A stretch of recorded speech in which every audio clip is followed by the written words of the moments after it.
All right, well, welcome everyone to today's Process Optimization Academy session focused on in-platform process mining for HR service delivery and lifecycle events. Super excited for this session for a couple of reasons. First, it's a topic that there was high demand for. So that's great. And I really appreciate those of you who reached out via email and posted on the community and said, hey, would you mind doing a session a little bit more focused on HR? So thank you for that input, and I'm happy to oblige there. The second reason that I'm excited for this session is it does help to highlight the growth of our in-platform process mining solution in two ways. One is our continued expansion into other workflows. So if you're not familiar, process optimization was initially available for ITSM and CS and customer service management. But as of the Tokyo release, we've now opened it up and expanded it to cover both HR as well as creator workflows.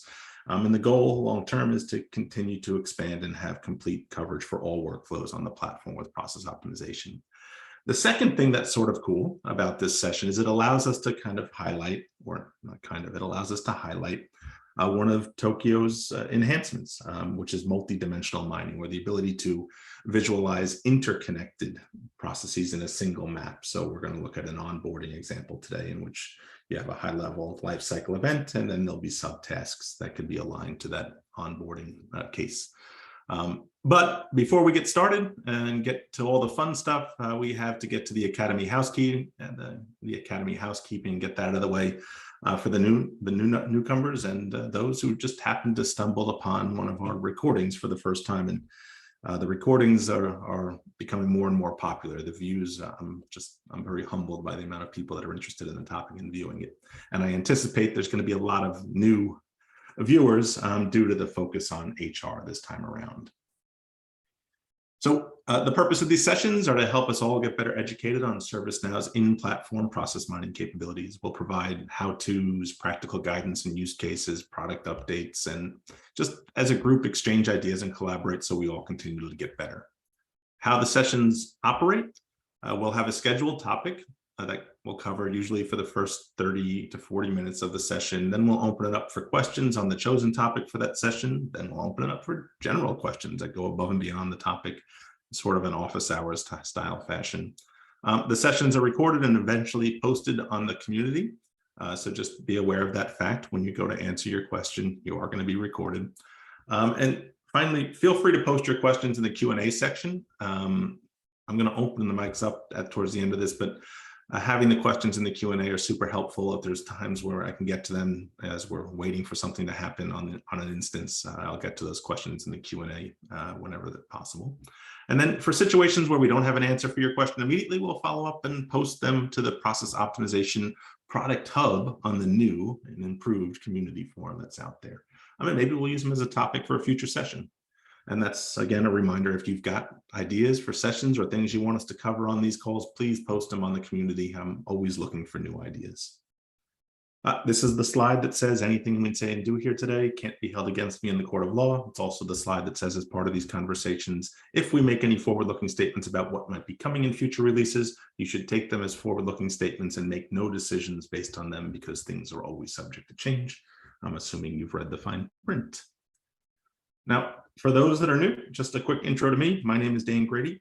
I've been with ServiceNow for about 6 years now, primarily focused on our Now Intelligence solutions and helping our customers understand how to get more value out of the data that is flowing through the platform. So things like performance analytics, predictive intelligence, the virtual agent. And now I've got the pleasure of helping our customers better understand how they could use our in-platform process mining solution to X-ray their workflows and find opportunities to improve them. What we'll be doing today, we'll do some process mining 101, as always, a little bit deeper, a little bit more time there today, because again, I anticipate a newer audience because of the HR focus. We'll talk about a few common inefficiencies that we see when looking at HR processes, but as you'll see, they kind of apply across most workflows. Then we'll do a quick demonstration of how somebody would interrogate or use process optimization to find some insights as part of an HR case process flow. And then, this is the exciting part, we'll create 2 visualized process maps. One will be just on an HR case flow, and the second will be a little bit more advanced when we start to put together a map for a lifecycle event. So we'll have a lifecycle case, and we'll link it to two activity sets so we can visualize that. We'll get to all your questions. We'll talk a little bit about how you can get started once you get all amped up about what you saw here today, talk about resources, and then future sessions. So as always, the quick process mining 101 for our newcomers. With everything we do, there's a design and desired path in our minds for how it should work and how things should play out, whether that be planning an event like these academy sessions, or a workflow with either an HR case or a lifecycle event. And when we design these things, we design for efficiency as well as completeness to provide the best experience possible for everyone. Unfortunately, what we design isn't always what ends up happening in reality. The reality is not all work flowing through a process is going to take the optimal path, and that's going to have a negative impact on the experience that both the employees requesting services are having, as well as the people that are working those processes behind the scenes.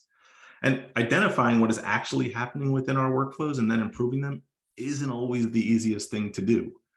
For many of our customers, the continual improvement process is still very manual, time-consuming, expensive. It involves pouring through a ton of reports and holding virtual and in-person workshops with a bunch of sticky notes, probably. Maybe it involves bringing in third-party consultants, and then ultimately, after they go through that, they still have to get alignment on the go-forward path.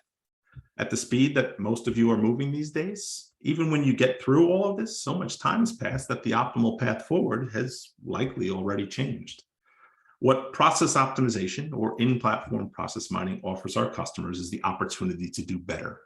In a few clicks, we're going to be able to expose to the relevant stakeholders the reality of their workflows. In this case, it's going to be HR-style workflows, and that's going to accelerate their ability to do better for everyone and anyone involved. And the beauty of this session today is that we're going to show you those not two, it's a few more than two, but we're going to show you the few clicks that you need to start getting the level of visibility that's super helpful.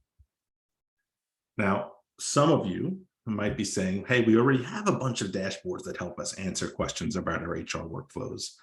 Yeah, you do. And those dashboards typically help us answer very important questions like, how many cases have we worked? Which type of cases are they? How long did it take to close those cases, and how did we perform against our targets? And usually the most important question is, are we improving our cycle times? Because that has a direct impact on our employees' experience with our service delivery. Your dashboards might look like something like this. Now, I was just mentioning to somebody earlier before we started this call, I've been in the space for a little while when it comes to analytics. One of the things that I've learned is that information tends to be the most addictive and contagious things out there. The first thing that happens when you share a dashboard like this, leadership starts seeing things that they haven't seen before, and then they have more questions, right? Why are our net promoter scores going in that direction? Why are our closure times trending that way? I mean, sometimes the answers to those why questions are not the easiest to get. That's where process mining comes in. Process mining helps us answer a lot of those why questions behind the KPIs that we haven't been able to answer before. Things like, where is the process stuck? Where is unnecessary rework happening? Where and why are cases going to on hold or awaiting employee information? Right? Hey, if we're outsourcing some stuff to some vendors, which vendors are helping us run faster and which ones are helping us run slower? And one of my favorite ones that everybody always wants to know is, who's holding on to the tickets the longest? These are all questions that process mining is going to help us answer, right? You're going to see today that it's going to help us get to the why behind all those HR KPIs that we might be focused on from an organizational perspective. And we can get to those whys for a single table process like this one here for HR cases. Or we could start asking those questions in an interconnected process where you've got a number of different tables linked together on the platform, like a lifecycle event, where you might have some onboarding tasks, some tasks that are assigned out to the IT team. We now have the ability to visualize those in a single process map to help give you that more complete picture. Whoops, going the wrong way in the slides. Now, since this is an HR focused session, and I've mentioned this already, that I'm anticipating that this might be the first exposure to process optimization. So I wanted to make sure that I included this part of the conversation if this is your first exposure to what we're doing here. If you think about it, the process for improving or optimizing a workflow, there's really 4 stages: detect, analyze, improve, and monitor. And we have the ability to help our customers on a single platform move through all 4 of these stages. So if you think about the detect phase, that's all about identifying that there's something that's not going the way that you expected, finding anomalies within your process. And there's a number of ways on the platform we help our customers do that, whether it be notifications on SLAs, or you've got some performance analytics, key performance indicators that have targets and thresholds with notifications tied to them. Number of different ways on the platform to help you understand that something's going bump in the night. And then once you know that's happening, you move to the analyze phase. And this is where process optimization really dominates. It helps us start asking all these questions about why those things are happening and how to improve them. So it gives us our visualized process maps, our bottleneck analysis, our root cause analysis, our variation analysis, and a machine learning driven solution called automation discovery to help us analyze why things are happening. Once we understand why things are happening and have an idea on how we want to improve them, that's where the rest of the platform comes into play, right? It's all about improving things. So maybe process optimization helps us identify an intake challenge that we can improve by adding a virtual agent conversation.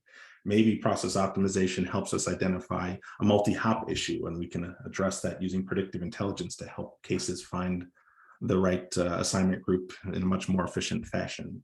Maybe process optimization shines the light on a manual step that we're taking that we can automate away with an integration with Integration Hub, or potentially using robotic process automation to help us create an automation for a repetitive task. Maybe process optimization helps us identify something that we can just stop doing from a human perspective. This happens quite often where we're looking at a process and we say, hey, why are there 2 levels of approval on that thing there?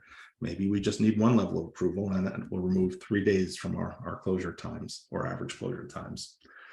So lots of different ways to improve on the platform, some automated, some human. And then the last piece to close the loop is this monitor phase. So once you find an insight, it's important to make sure that we start tracking those insights and make sure that they get followed up on, because, hey, just because we found an insight doesn't mean we've improved. We have to act on that insight. So we have applications like Continual Improvement Management and Automation Center that help us capture the insights and the actions that we want to take to ensure that they get prioritized and followed up on. And then we've got things like performance analytics and benchmarks to help us start communicating the impact that those improvements are making. All of these things on a single platform really helps us provide our customers a pretty compelling story if you think about creating a closed loop continual improvement experience, right?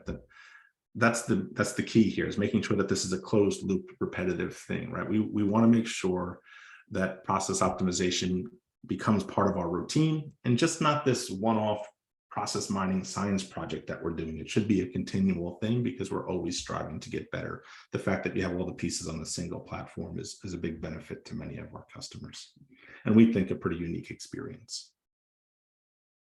All right, now, one of the things that I'm asked quite often is, hey, Dan, this is kind of our first exposure to process mining. Process mining is like a new muscle for a lot of the customers that I'm speaking to. So I always find it helpful to share some common use cases or process inefficiencies and non-conformant activities, just to get the juices flowing.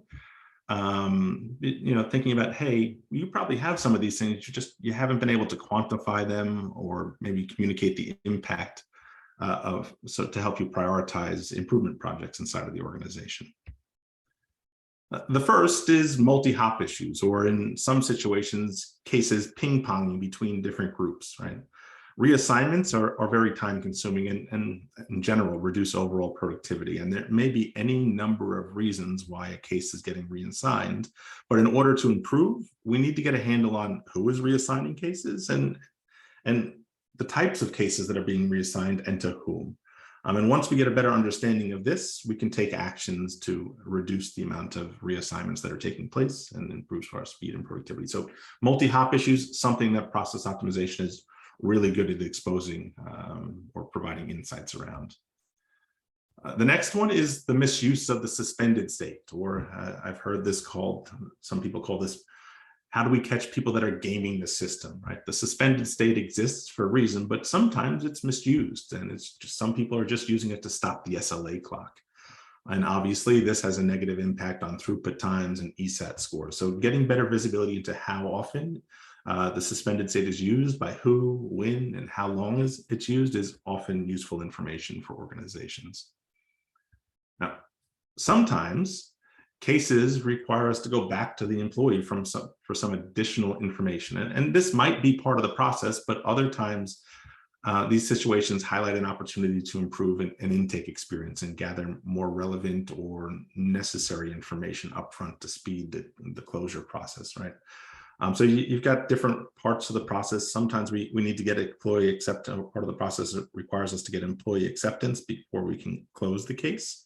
And that's just a natural part of the process. But sometimes when we reach out to employees to get that acceptance, the case then comes back to work in progress. So there's something that wasn't right. Potentially, we could gather more information up front to ensure that we don't get it reassigned back to work in progress, or potentially we need to do a little bit of training there or create a knowledge article. So anytime something goes out to an employee and then potentially comes back is an opportunity to improve. And that's where this one comes in as well, looking at solutions that have been rejected by the employee. Anytime a solution is rejected by an employee, there's a productivity impact both for the requester and the fulfiller. It also has a negative impact on ESAT scores again. So identifying categories of cases or groups involved helps give us direction in terms of training opportunities or maybe knowledge article quality improvement opportunities that are out there. This one is always interesting to me because when you start digging in and asking questions about this scenario, it varies the answers that you get back. But cases that go directly to closed could be potential self-service targets. I had a customer the other day describe the scenario where a call may come in and the agent answers the question over the phone by sending the employee a KB article, and then they just move that case directly to closed. And I love the way that they described it to me because they said, we think of that scenario as having a human search engine because we already had the content, the person just chose not to find it. So getting a better understanding of these types of scenarios can help them identify future knowledge articles or virtual agent conversations, or maybe areas where they can just market the self-service options they have a little bit better. I mean, the last common use case is this channel or source performance. So just getting a better understanding of the volume of cases coming in via each channel and the impact each channel has on velocity is something that a lot of customers are interested to. Are there certain types of cases coming in via certain channels that go to on hold or awaiting additional information from the employee more often than others? In those scenarios, can we improve that intake experience? And if we did, what would be the productivity impact? So that's another popular one. All of those types of analysis or use cases, they're pretty straightforward to do with process optimization. In fact, some of them are things that we package up with our HRSD content pack for process optimization. So what you'll find is with most workflows that we have out of the box, we provide content packs that contain, we call them finding definitions that help guide our customers to certain common inefficiencies and non-conformant activities. Some of the ones we just ran through there are part of that content pack to jumpstart you. Now, last thing before we get into the instance, we're obviously using process optimization here at ServiceNow. And when we applied it to our own HRSD workflow, we identified that we had 74% of our cases were needing to be recategorized, sorry. And that had a downstream impact of 60% of our cases taking longer than 6 days to get to closure. And as we started to dig in and look at areas where we can improve the intake experience to reduce these things, reduce the times that things went to general or other, like that's one of the areas that we focused on. There was a lot of stuff that was going into general or other, we were just being lazy employees. So we looked at ways in which we can improve that intake experience. And then we also started looking at ways in which we could apply predictive intelligence to automate some of the categorization. We calculated that if we acted upon these things, there was opportunities there that could make the process 46% faster. And again, it comes back to acting on these things, right? We're able to identify these things. We're able to quantify these inefficiencies and non-conformant activities now with process optimization. And then it's a matter of us taking those insights, prioritizing them, and acting on them with the rest of the ServiceNow platform. Okay, Let's get into the instance and start looking at process optimization in action.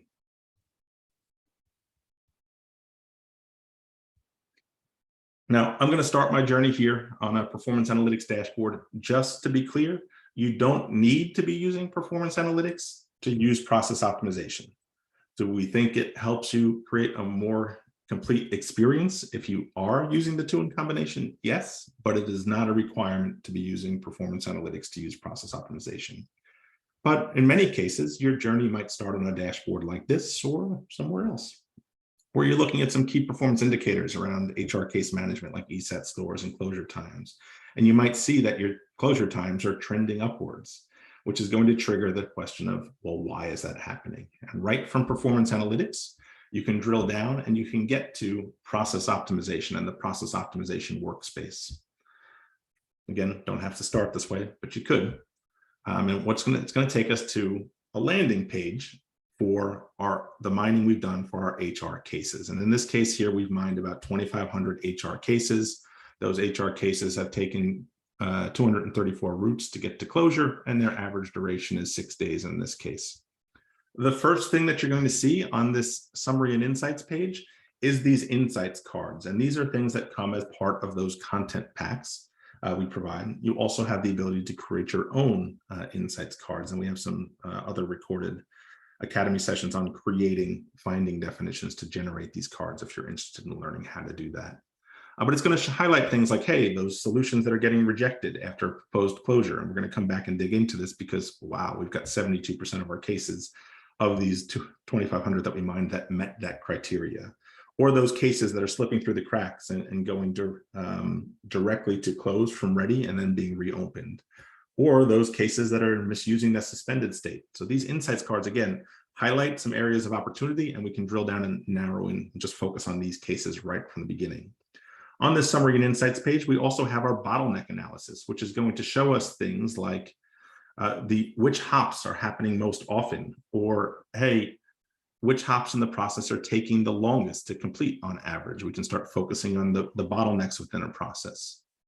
We also have our variation analysis. So whereas bottleneck analysis shows us the individual hops in a process, variation analysis looks at the entire route that a case may take to get to closure. So we can start looking at, here's our 234 routes.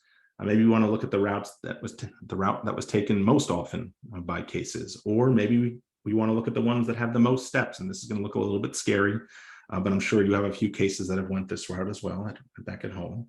Or maybe you want to look at the routes that are taking the longest on average to see if there's an opportunity. And on any one of these, we can drill in and just view the process map for the cases that took those paths. For our analysis here today, we're going to start with these solutions that were rejected, right? We want to get into why our closure times are trending upwards. Anytime something gets rejected, that's going to add to our closure time. So we can simply drill into that, and it's going to get us to the visualized process map for just those records that were rejected by the employee. If we want to get some basic statistics about this map, we can open up our model options here. We can see that these 1,800 cases that were rejected, they took 203 different routes to get to closure. Their average duration is 3 weeks, and their standard deviation is 2 months. There's a lot of variability there.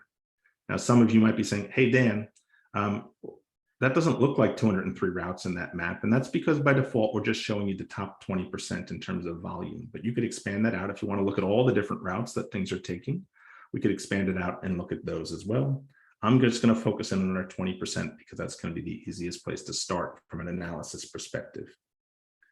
Now, if I start looking at the map itself to see if there's any opportunity, one of the things that jumps out at me on this map is this here. And not just because it says 666, but I'm looking at these and I have a nice chunk of tickets that are going directly from ready to closed complete. And then remember, we started that these are being rejected and reopened going back to work in progress. So what's going on there? Like, why are we just going directly closed complete and then it's being reopened? Seems like an opportunity or something from a quality perspective that we can improve. And there's 5 years of total duration packaged up into these 666. So that's 5 years of productivity that we can gain back if we can find some ways to improve or some areas of improvement opportunity here. So what I'm going to do is I'm going to use this transitions filter to just isolate the things that are going from ready to close complete and then back to work in progress. So this ability to start building out very specific flows or transitions inside of your process and analyzing those, something that you can do with process optimization and comes in very handy. And if now I've isolated it down to just those things that are taking that path. And one thing that I'm noticing here is from ready to close complete, there's 3 days built into that. Then when something gets closed and then reopened, it's taking another 3 days for it to get reopened, right? To move back to that work in progress stage. And then it's taking us 6 days to actually do the work and get it to closure. So there's 6 days in these 2 steps that are just getting wasted, right? Because the actual work is only taking us 6 days to complete. So opportunity to improve there. Now, if I want to start analyzing this further, I can start using our breakdowns on the left-hand side of the screen. That's going to give me insight into different areas of these cases that are taking this path. So I can start breaking my data or my process down by, let's say, service or assignment group or priority. Any structured data you have, you can use, so you can configure your own breakdowns. These are just the ones that we set up by default. So if I want to look at it by service, I can see that the majority of these cases that are taking this path are in that employment verification area. So I want to focus in on just those and narrow it down. And then if I want to look at which assignment group is involved most often, I see that's my global people care E area. So let's focus in on those as well. So done some analysis now. I found a potential area that we want to dig in further. It's our employment verification cases that are being handled by global people care E. What's going on with that process? I want to ask a few questions of some folks. So I can come over here now and I can add a note that says, hey, please follow up with global care E on how they are handling employment verification. And I can add a snapshot. I could at somebody in this note to make sure it gets, they notify somebody. I could share this project with somebody to kind of give them visibility into the insights that are here. So a number of different ways to kind of act upon this or ensure that it gets followed up on. And we'll look at another in a second. So that's just one way to analyze the data. I'm going to show you 2 others just so you can get a feel of the interface and how people would navigate it. So what I'm going to do is I'm going to clear all my filters here, and we're going to start again. And I'll close this, right? The next thing I want to do is let's use that bottleneck analysis. So you saw on the summary and insights page, we had bottleneck analysis to help us launch into a map. I have got that bottleneck analysis capability right here within the analyst workbench as well. Now we've looked at some of these close completes back in work in progress already, but the next thing that jumps out at me as this is this ready to work in progress. And what I can see here is that it's taking us 3 days to just pick up the cases. And it looks like I've got 11 years of productivity bottled up in the time in which it's taking us just to pick up a case. So let me just focus in on those ready to work in progress cases. And if I start using my breakdowns again to analyze these cases, I can see, well, while global talent is the one that's got the most cases in this bucket, if I use the average duration, it looks like this global people care team, they've got something's going on there. Why is it taking 1 month and 4 days for them to close a case? So let's just focus in on that global people care team, isolate those guys. And now what I can do is I can start comparing this team. Maybe I want to compare it to those other global people care groups to see where in the process there might be opportunity or where in the process they're taking longer than others. So let's come in here and I hit compare. We'll say I want to apply filters and just apply it to, let's say, this global care people E and A team and look at those guys. Now I can do some comparison statistics here where I start comparing model A to model B. Very useful when we want to comparing teams, different types of cases or different vendors potentially side by side. And I can also then just start playing with the map a little bit let's make model A a little bit larger here and expand out model B a little bit just so we can start looking at the different steps. And if I start walking through this here, I can see for these guys over here, it's taking them 2 days to move a case to work in progress, whereas the overall global care team here is taking them 1 week. So there's an opportunity. And then if I start moving down the map more, these cases going to awaiting acceptance, it's taking 2 days to go here. If I look at this map for this team, it's taking 6 days for things to go from work in progress to awaiting acceptance. And then another big area here is this 2 weeks. So once they actually do complete the case, it's taking 2 weeks to be reopened. So this not only is there a quality issue, there's something going on in here in this reopen time, whereas these guys over here are only taking 4 days. So lots of opportunity inside of here. So again, I could come in here and say, hey, follow up with global care team. Do they need help?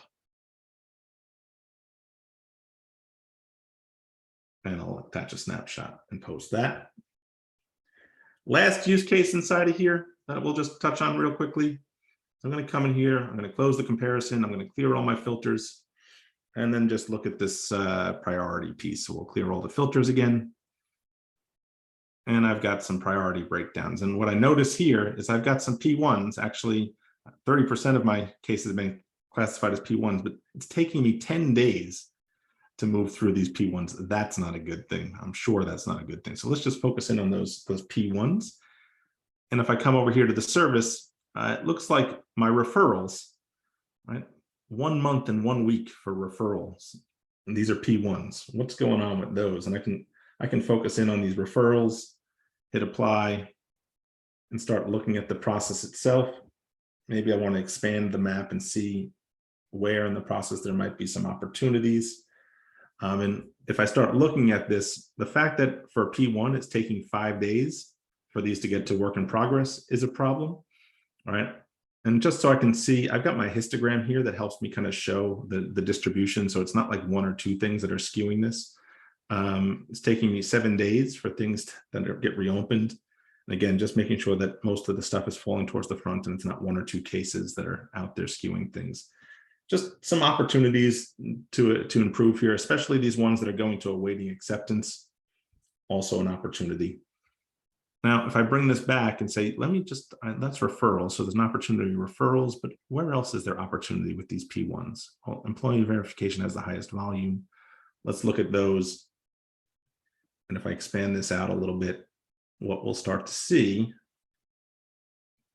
is that I've got these 4 days built into this awaiting acceptance loop. That's 4 days that we should be able to claim back. I think maybe we need to put an SLA on that. Like if this is a P1, we should get a response within the first day. That will speed things up. So what I can do right from here is you've seen me add a bunch of notes to ensure things get followed up on or let people know about something. But I also have a linkage with Automation Center and continual improvement. So I can come in here and I can create a continual improvement initiative that ensures that people follow up on this employee verification P1 thing that's going on. So like we'll say follow up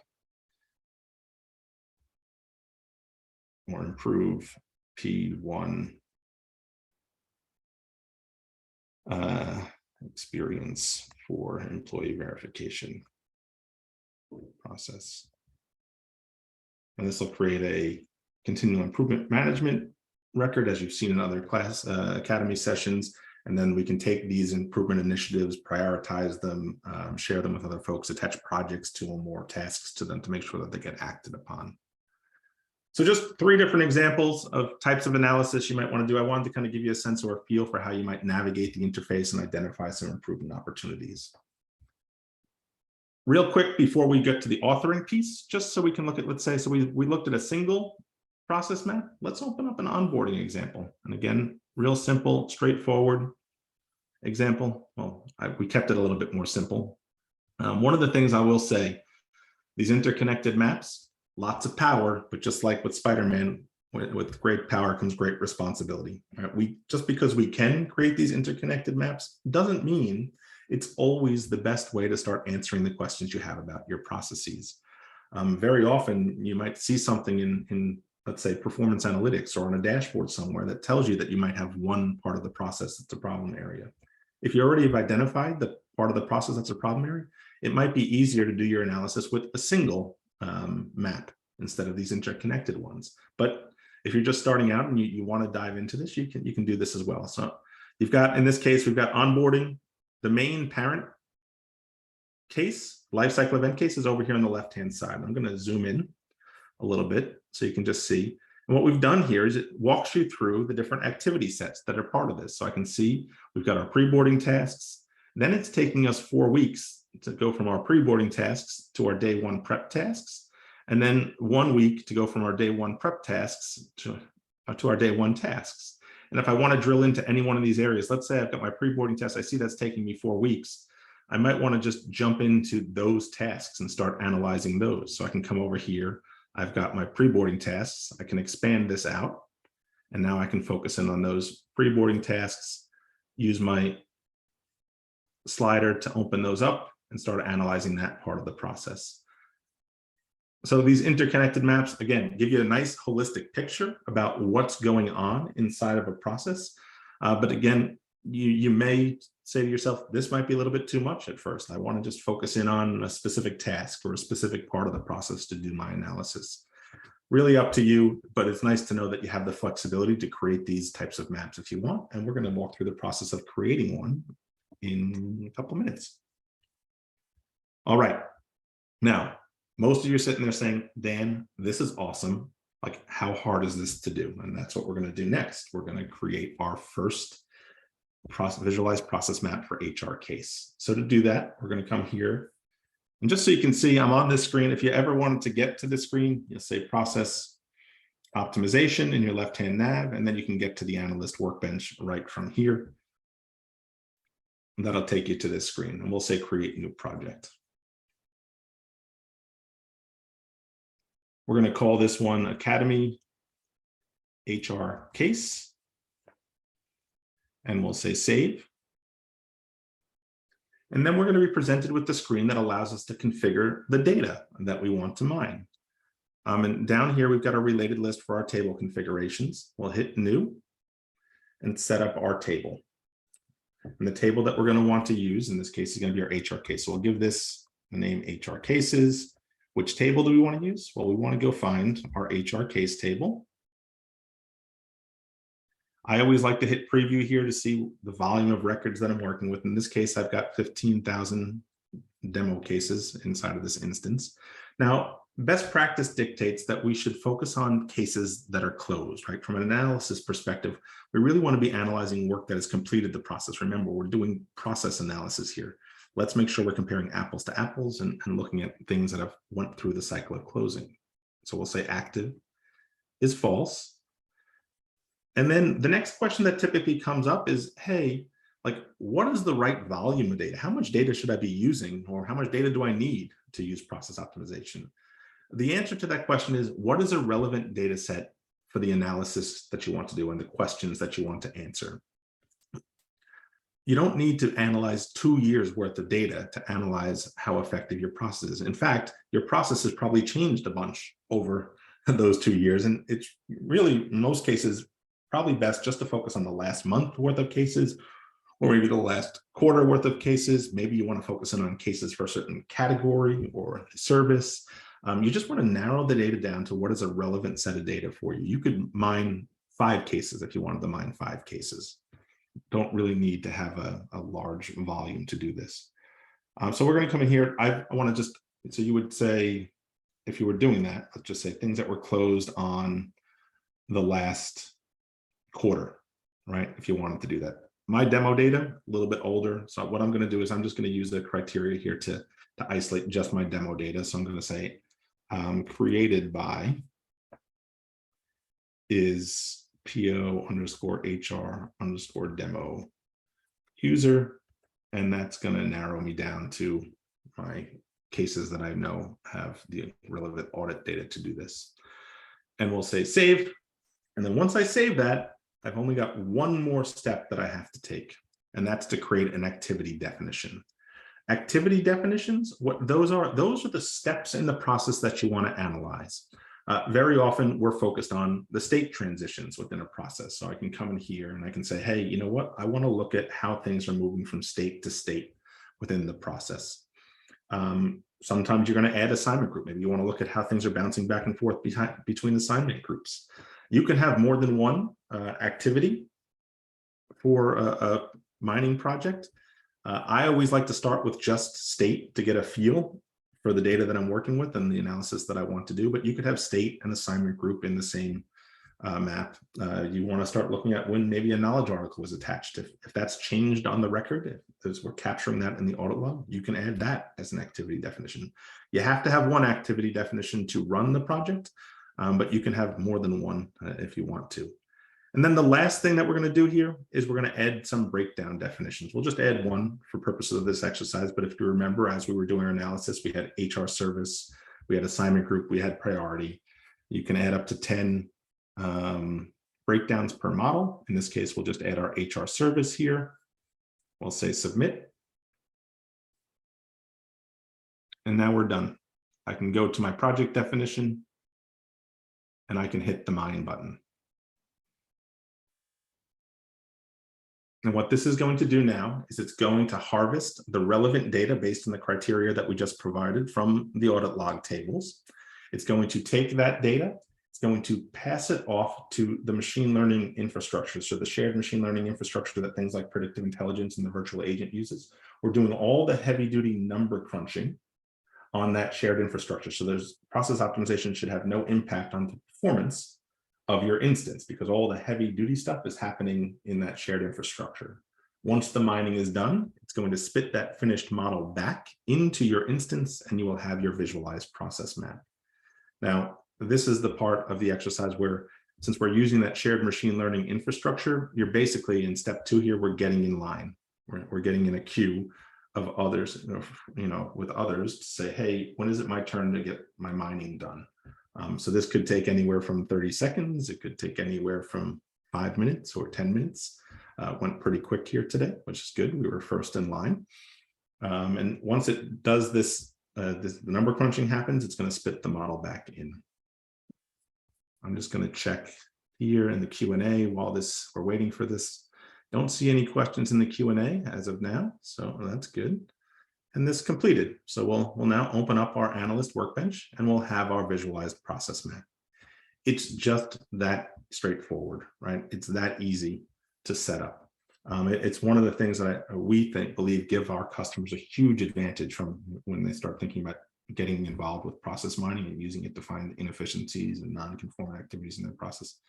Most of our customers, if you know how to build a report on the platform, you can generate a visualized process map in a matter of minutes, right? You could go turn on the plugins right now in your subprod instance, do what we just did and start getting some insights into your workflows and where there's some potential improvement opportunities.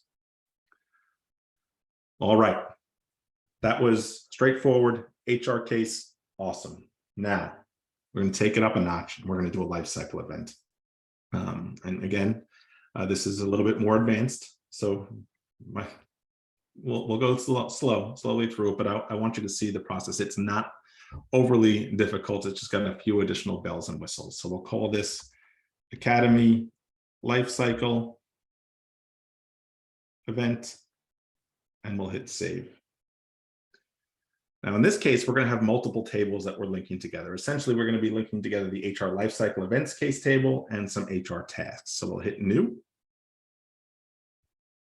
And we'll call this our Lifecycle Event case table.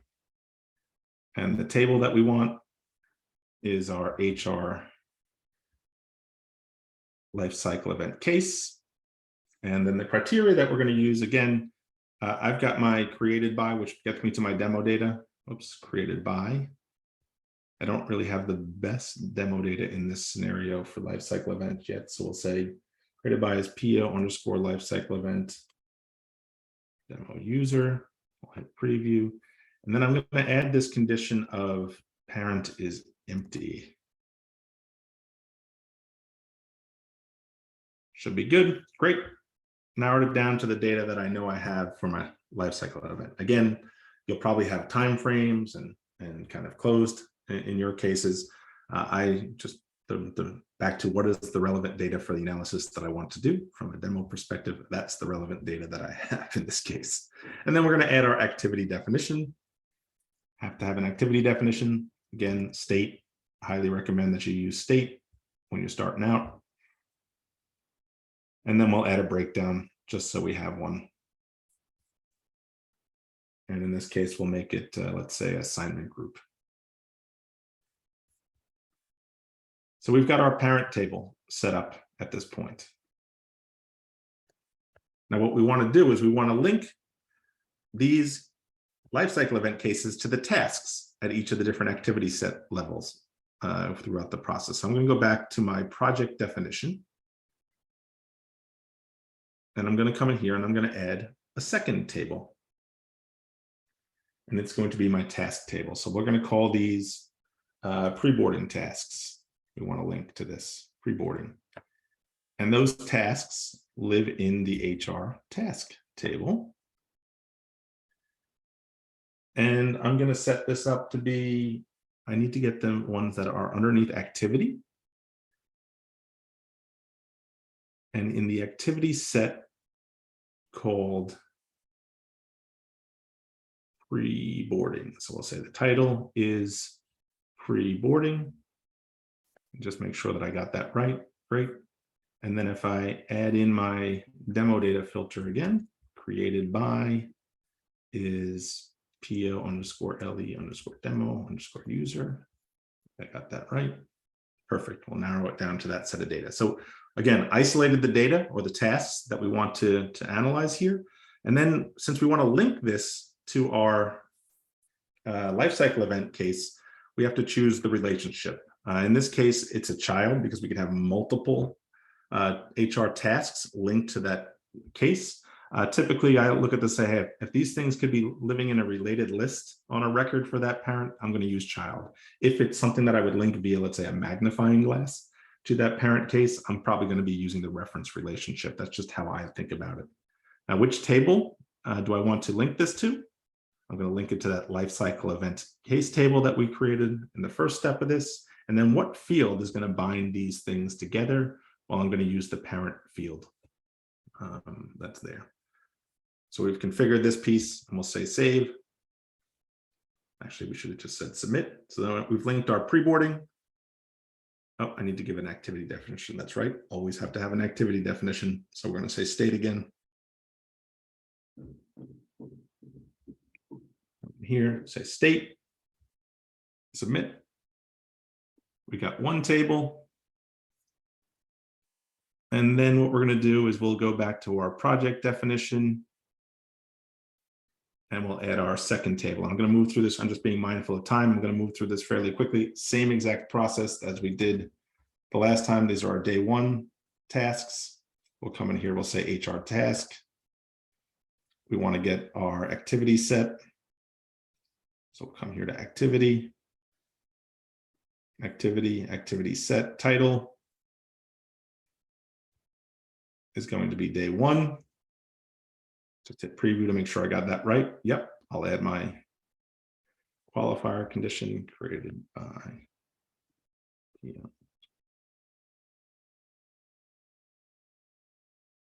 and then we'll set up our relationship. Again, it's going to be a child. Which table are we going to be child of? You'll notice I have both of these tables. If you think about something that's a little bit more hierarchical, where let's say like a request, where you have request, requested item, and then tasks. You could traverse that tree here if you were looking at doing a request, multi-dimensional model or interconnected process. And again, we're going to use parent, say, okay, we'll save this, we'll add our activity, and then we'll hit the mine button. So if you have questions, now's the time to put those in the Q&A, just because we're going to hit that mine button. Again, we're going to get in line. We'll say state, and I'll have a few minutes to answer some questions, hopefully as we wait for the mining to come in. We'll say submit. Great. And we'll go to our project definition.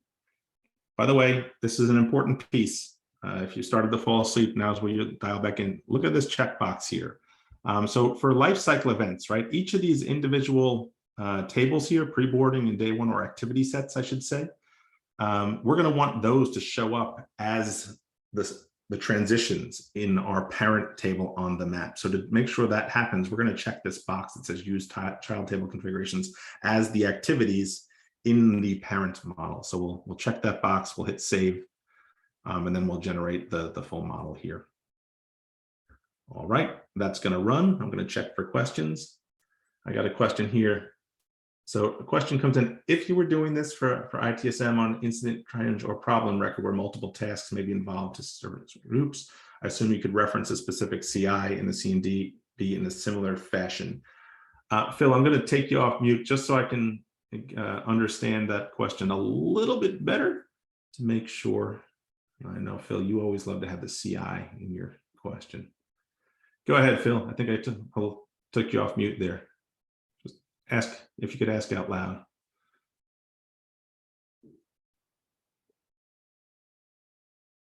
So I don't know, Phil's not, hit this again. You there, Phil? Ah, there we go. Perfect. Didn't have the mute button there. Yeah. Welcome back. Thank you. Sure. Sorry, I've missed the last couple of weeks, but it's been busy. Yeah, I was just watching you lining up from a case standpoint, and you know me, I'm always putting on my CMDB side perspective as well, because I'm looking at configuration management as a process. Yeah. And so as you were building that out, I'm thinking to myself, okay, well, if it was an incident or a problem, situation, but I wanted to hone in on a specific group of CIs, for example. Yeah. Maybe there's some problem Windows machines or something, and I want to find out, the process mining of saying, why are all the tickets, going to this particular group that are part of a particular group of CIs always, being a problem, right? And that's when I was watching you walk through assigning the child reference versus the relational. My question was about, when you're specifying the reference, would that be the place where you would reference the CI's perspective? Yeah, a couple of different ways to do that, approach that use case. One would be, maybe if you've already identified the problem area, maybe you just create a model for just those, you use the filter criteria when you're building your model to mine the data up front. So you're already isolating those incidents that are tied to that CI class potentially. Another way would potentially be use breakdowns, breakdown on CI class for if you're mining the incidents. Those would be the two ways that I think I would start initially analyzing it. But we could always look at other ways to do it as well. But those would be where I would start. So my follow-up question is, would it also support a dynamic CMDB group? I don't know that off the top of my head. We'd have to dig in onto that one. Okay. Because that would be based off of a CMDB query. Yeah, I'd have to dig in. I don't know. I have not tried that yet. Okay, thanks. Sure. And as we were talking about the CMDB with Phil, look at this. We've now got our visualized interconnected process map. So pretty straightforward to set up. Didn't take us too long to get this going. Again, ask yourself the types of questions that you're trying to answer and make the right choice. Do I need to have an interconnected process map to kind of answer these questions? Maybe I start with an interconnected process map. I see a subset of tasks from there that are a problem area, and I create a follow-up single table map on just those tasks to give me a little bit more flexibility from a breakdown perspective moving forward as I do my analysis. So that was the kind of quick demo setup.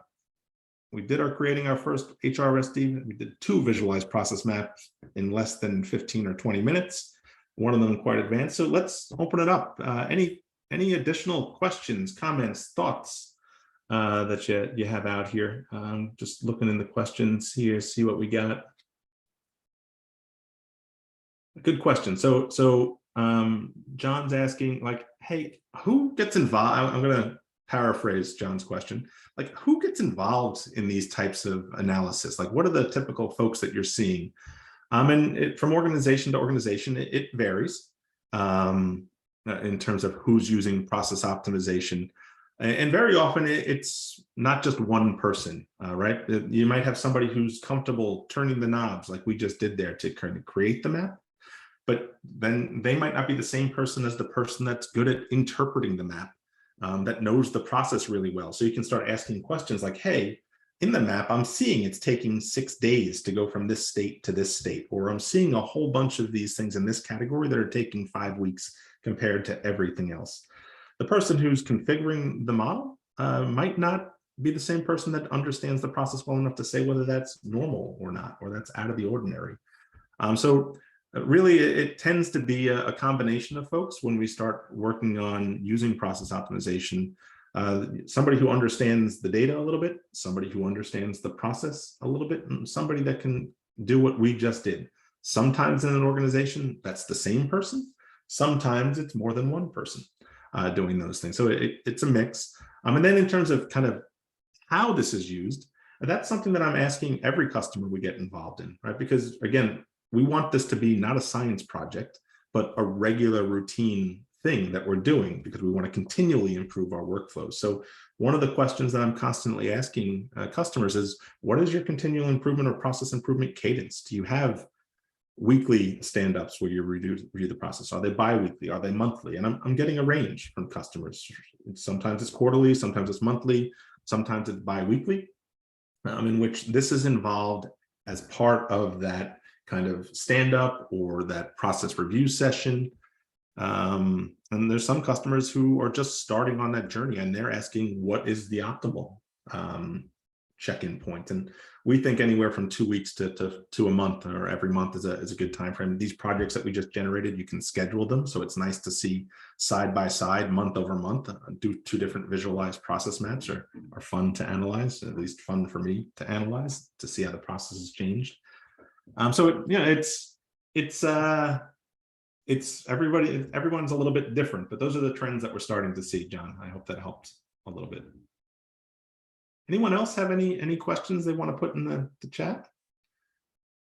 As you think about your questions, I'll just move on a little bit in the slide deck here just to get this out there. So if you're one of those folks that this is your first time and you're saying, well, this was awesome, how do I get started? What do I do next? One is on the Now Learning site, there's a Process Optimization Essentials course. It's on demand, self-paced, whatever you want to call it. Takes about 60 minutes to go through. And it just walks you through a lot of the core components and kind of how to get going with process optimization. The other thing is that you want to activate these plugins in your subprod instance. So you can activate the process optimization plugin. And then if you're on the HR side of the house, there is these content packs that get you those insights cards that we saw. You're going to want to activate that HRSD process optimization content pack that will get you the content for both HRSD as well as the lifecycle event. So activate those 2 plugins in your subprod instance and away you go. You have the ability to mine up to, I think, 4,000 cases without being licensed in your subprod instance. So that's what you do next. There's tons of other content out there for you. So I mentioned the on-demand training. There's a great Now on Now white paper talking about what we've done here at ServiceNow around process optimization. And it looks at 5 stories of different processes, or 5 examples of processes that we've mined already here at ServiceNow. I think we're up to about 25 or 30 that we're mining, and then presenting those results as part of our CIO and CEO dashboards. There's a great Forbes article written by our SVP of Analytics, Vijay Kotu, who's a huge process mining believer. So he's got an article out there around the transformative power of process mining on employee experience. You probably found this session via the community. There was a community forum, which is now called a product hub specifically for process optimization. So if you have additional questions, please go there and post them. If you have ideas for future sessions, please go there and post them. It's a great way to start engaging more regularly than these 2-week sessions. So I'd love to kind of interact there if you've got the opportunity to do that or desire to do that. There were some knowledge sessions that are recorded and posted. They're on that product hub. And then a very similar session to what we did today, a little bit more ITSM focused, but there's a live on now session that talks about getting started with ServiceNow in platform process mining that's out there. Again, very similar to this session, but if you're interested, that exists as well. Last chance for romance, last chance. Anybody got any last minute questions that they want to get out there and get answered before we wrap it up for the day? All right. With that, appreciate everyone's time. Just so you know what's coming up next. Next session, hopefully on November 18th, unless we get a significant influx of demand like we did for this one, we'll be focused on process optimization and the request process. Then, as you've seen, these interconnected maps create a lot of, give you a lot of insight and visibility, but interpreting them is not something that most of us have been doing our entire lives. We want to spend time focusing on how do we interpret these interconnected process maps. And then on December 16th, right now, the target is to look a little bit more about how do we start using process optimization around the work that has SLAs tied to it. A lot of other great Academy sessions out there. If you like what you saw here today, there's Academy sessions for things like the virtual agent, the platform itself, analytics on the platform, and the mobile academy. Please check those out. Thank you all. Look forward to talking to you in 2 weeks or communicating on the community forum.